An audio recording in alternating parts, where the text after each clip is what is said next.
வணக்கம் எல்லாருக்கும். இந்த வீடியோவில் பாலப்பம், முட்டையப்பம், கடையில் செய்கிற மாதிரி அப்பம் எல்லாமே செய்து காட்டியிருக்கிறேன். அப்பம் பிடிக்காதவர்கள் யாருமே இருக்க முடியாது. ஸோ இந்த வீடியோவை கடைசி வரைக்கும் பாருங்கள்.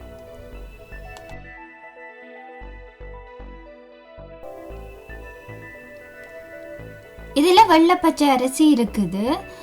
இதில் இருந்து நான் 3 கப் அரிசி அளந்து எடுக்கிறேன்.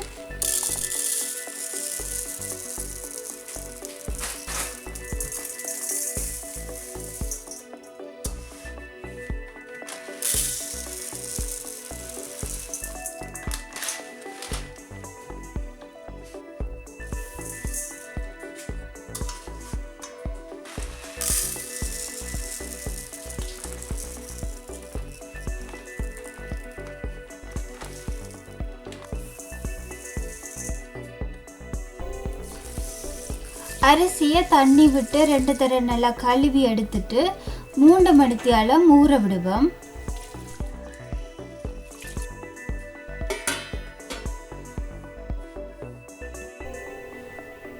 இப்போ ஊற வச்ச அரிசியை பேப்பர் டவலுக்கு மேலே போட்டு தண்ணியை வடிய விட்டேன் நான். இப்போ அடுத்ததாக மிக்சி கப்பில் போட்டு அரைச்செடுப்போம்.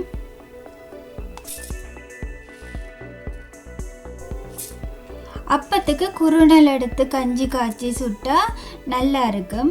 இப்போ அந்த குறுநல் எப்படி எடுக்கிறதுன்னு நான் உங்களுக்கு சொல்லித்தரேன்.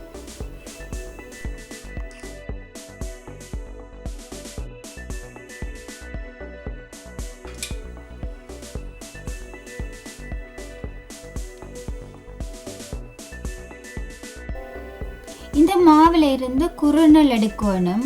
இப்போ நீங்கள் மிக்சியில் போட்டுட்டு கன நேரம் அடிக்க தேவையில்லை. ஒரு 2-3 சுற்று அடிச்சுட்டு நீங்கள் எடுத்தீங்களேண்டாலே காணும்.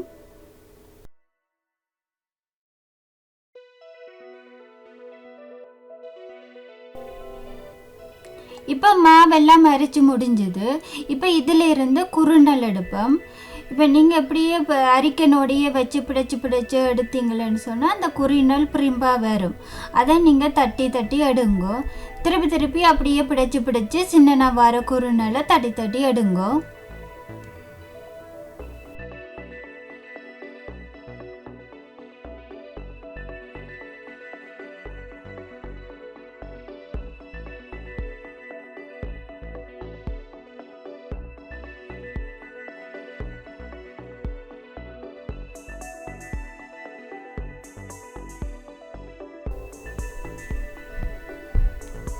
அதே போல் மற்ற அரிசியையும் அரைச்சி மாவு எடுத்துட்டேன்.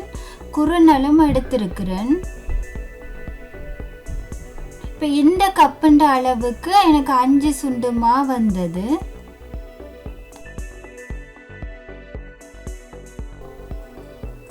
இப்போ குறுநலை பாருங்க, நல்லா சின்னனா எடுத்திருக்கிறேன்.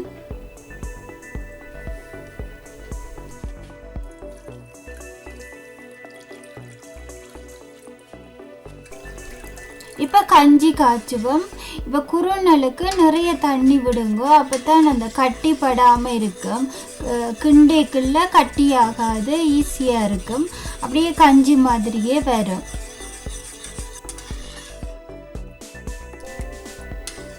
அடுப்பை மீடியம் ஹீட்டில் வச்சு கிண்டி கொண்டு இருக்கிறேன்.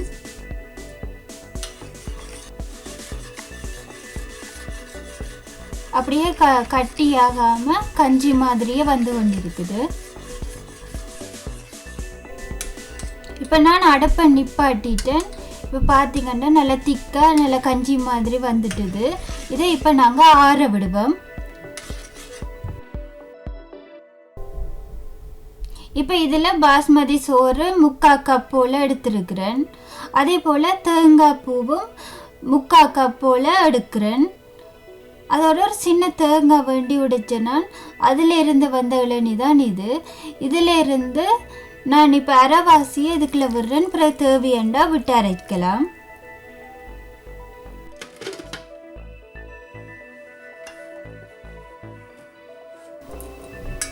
இப்போ மா குழைப்பம். முதல்ல நான் அந்த கஞ்சியை விடுறேன். இப்போ தேங்காய் பூவும் சோறும் நல்ல பட்டை அரைச்சி எடுத்துருக்கிறேன். இப்போ அதையும் இதோட சேர்க்கிறேன்.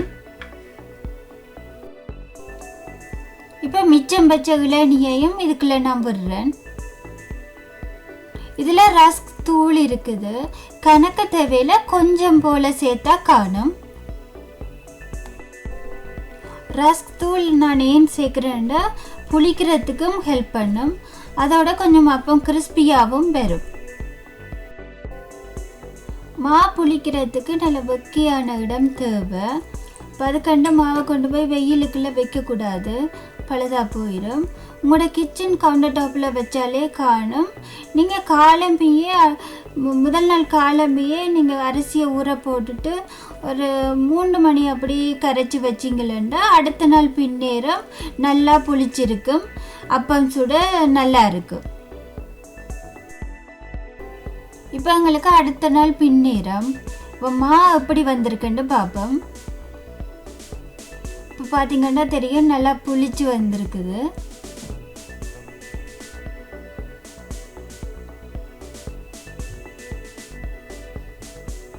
இப்போ கரண்டியால் அள்ளிக்குள்ள பாருங்க நல்லா நுரையா இருக்குது, நல்லா புளிச்சிட்டுது. நான் நேற்று மாக்குள்ளே கேட்கலையே தண்ணி அளவாக விட்டேன். நான் இப்போ தண்ணி சேர்க்க தேவையில்லை. மாவுக்கு தேவையான அளவு உப்பை மட்டும் போட்டு கரைச்சி எடுக்கிறேன். நான் ஒரு பெரிய தேங்காய் திருவி எடுத்தேன். நான் இப்போ இந்த தேங்காய் பூவை மிக்சியில் அரைக்கணும். ஆனால் கணக்க தண்ணி விட்டு அரைக்கக்கூடாது. ஒரு 3/4 கப் போல் தண்ணி விட்டு அரைச்சாலே காணும். இந்த பால் நல்லா திக்காக வேணும். இப்போ இந்த தேங்காய் பூவை புழிஞ்சு பால் எடுப்போம்.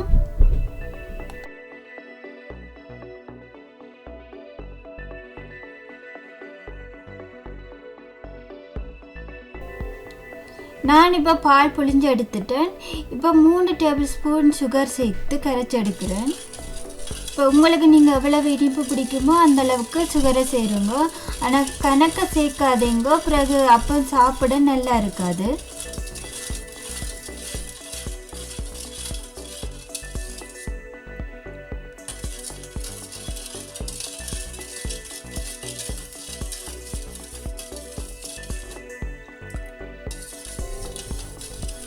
இப்போ அப்பத்துக்கு தேவையானதெல்லாம் ரெடி பண்ணி வச்சாச்சுது. இப்போ அடுத்ததாக அப்பம் எப்படி சொல்கிறதுன்ட்டு பார்ப்போம். இப்போ முதல்ல அப்ப சட்டியை அடுப்பில் வச்சுட்டு நல்லெண்ணெய் கொஞ்சம் சேர்த்து பேப்பர் டவலால் துடைச்சி எடுக்கிறேன்.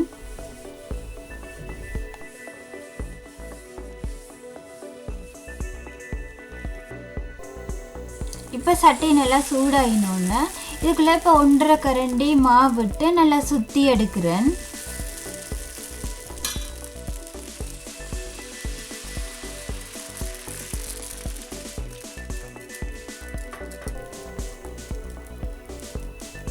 இப்போ அப்பத்துக்கு பால் விட்டுட்டு ஒரு 5 நிமிஷம் மூடி போட்டு அவிய விடுவோம்.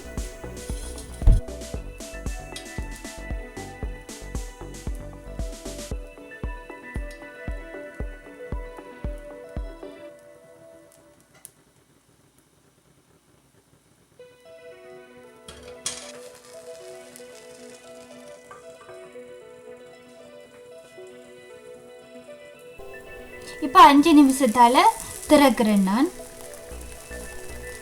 அப்போ நல்லா சூப்பராக வந்திருக்குது. இப்போ நாங்கள் இறக்கி எடுப்போம்.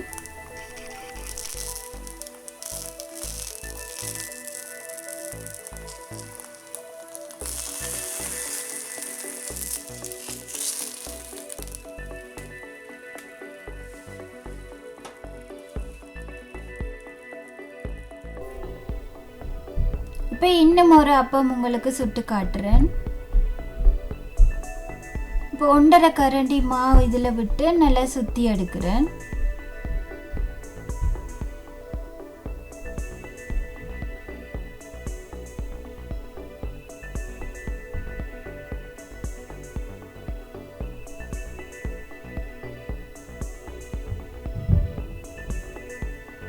இப்போ பாலை விடுவோம்.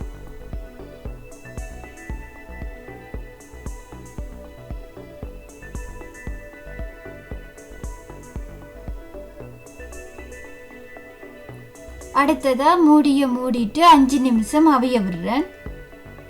5 நிமிஷத்தால் நான் இப்போ திறந்து பார்ப்போம். சூப்பராக வந்திருக்கு. அப்போ இன்னும் ஒரு 2 செகண்ட் நான் விடுறேன் கொஞ்சம் கிறிஸ்பியாக வரதுக்காண்டி.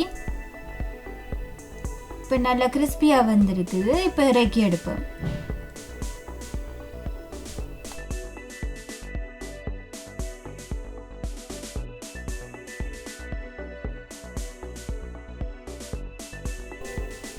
இப்போ அடுத்ததாக கடையில் வேண்டுற மாதிரி கிறிஸ்பி அப்பம் எப்படி சுடுறதுன்னு பார்ப்போம்.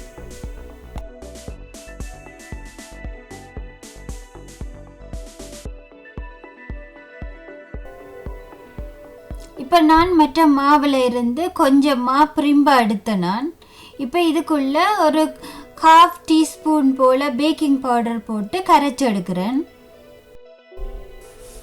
நான் இப்போ இந்த சட்டியில் தான் அப்பம் சுட போகிறேன். முதல்ல நல்லா நிறைய நல்லெண்ணெய் விட்டு பேப்பர் டவலால் துடைச்சி எடுத்தேன் நான். இந்த சட்டி எனக்கு புதுசு, நான் இப்போ தான் ஃபஸ்ட் டைமாக சுடுறேன். இந்த சட்டி வந்து இப்போ அப்போ எடுக்கிறது கஷ்டமாக இருக்கும். நல்ல பழகின சட்டி என்றால் ஈஸியாக வந்துடும்.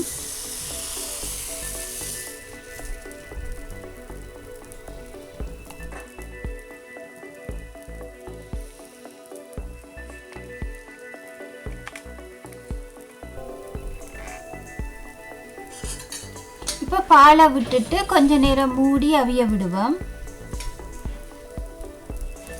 இந்த சட்டியில் சுடுறபடியாக கன நேரம் விடக்கூடாது, கருகி போயிடும். ஒரு 3 நிமிஷத்தில் எடுத்தால் சரியாக இருக்கும்.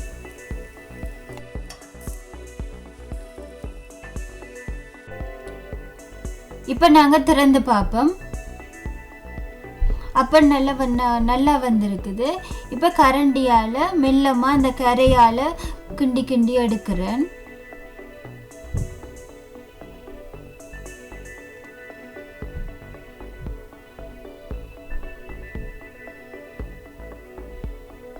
முதல்ல நல்லா கரையால் கிண்டி விட்டுட்டு பிறகு அப்படி கரண்டியை அந்த அடியில் கொடுத்து எடுத்தீங்கன்னா வந்துடும்.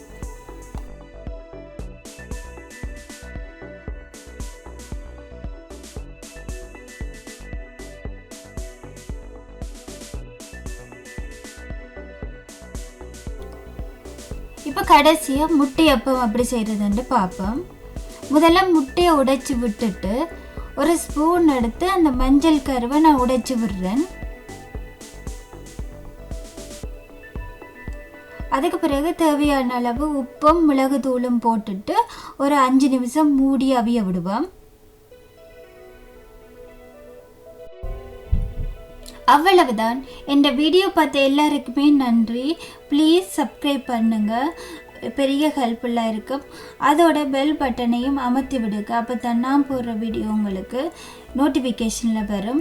ஃப்ரெண்ட்ஸ் அண்ட் ஃபேமிலிக்கு ஷேர் பண்ணுங்கள். நன்றி.